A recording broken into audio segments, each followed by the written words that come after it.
অনেকে বলে থাকেন টিউমার এমনিই চলে যাবে। কেউ বলেন তেল সেক, কেউ বলেন ডাবের পানি। আসল সত্যটা কি আজকে আমি পরিষ্কার করে বলবো। সম্মানিত দর্শক শ্রোতা, আসসালামু আলাইকুম। আশা করি আপনারা সবাই ভালো আছেন। আজকে একটি বিষয়ে আপনাদের সাথে খুব খোলামেলা আলোচনা করতে চাই। যাদের শরীরে টিউমার হয় তারা অনেকেই ভাবেন টিউমারটি এমনিতেই চলে যাবে, টিউমার নিজেই নিজেই উধাও হবে। আসলে ব্যাপারটি অত সহজ নয়।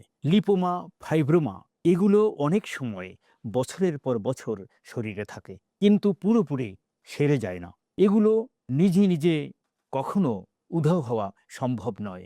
ইউটেরাইন ফাইব্রয়েড, যা মহিলাদের জরায়ুর গহ্বরে, দেয়ালের ভিতরে, বাইরের দিকে, এমনকি গলার কাছে হয়। আর ফাইব্রো এডিনোমা, স্তনের টিউমার, এগুলো বয়সের সাথে সাথে আকার বাড়তে থাকে, অনেক সময় সমস্যাও বাড়ায়। যেসব ভুল ধারণা সমাজে প্রচলিত আছে, যা আমরা প্রায়ই শুনে থাকি, তেল সেদ দিলে টিউমার গলে যায়, ডাবের পানি খেলে সিস্ট ভালো হয়, আরও জাদুকরি কত ঘরোয়া উপায়।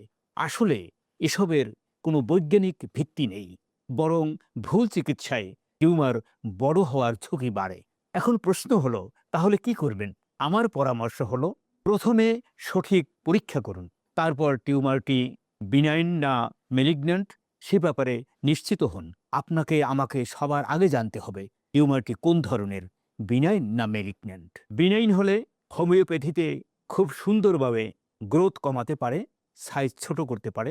বিনাইন টিউমারে জটিলতা কম, সহজেই ভালো হয়। কিন্তু মেলিগন্যান্ট টিউমার জটিলতা বেশি, শরীরের বিভিন্ন জায়গায় ছড়িয়ে পড়তে পারে। এক্ষেত্রে আপনার প্রয়োজন ধৈর্য, সাহস এবং বিশ্বাস। বিশেষ করে যে কোনো টিউমারে ভালো ফলাফল পেতে হলে একজন অভিজ্ঞ হোমিও ডাক্তারের পরামর্শে এবং নিয়মিত ফলো আপে থাকতে হবে। আজ এখানেই শেষ করছি। ভিডিওটি যদি আপনার ভালো লাগে তাহলে লাইক, কমেন্ট করুন। আপনার এলাকায় বা আপনার পরিচিত জনদের মধ্যে যদি ভুল কোনো বিশ্বাস থাকে তাহলে তাদেরকে শেয়ার করুন। সঠিক তথ্য জানানো একটি মানবিক দায়িত্ব।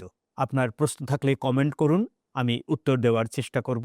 এমন স্বাস্থ্য বিষয়ক ভিডিও পেতে আমাদের পেজটি ফলো করুন, সাথেই থাকুন। সবাই সুস্থ থাকুন, ভালো থাকুন। ধন্যবাদ সবাইকে।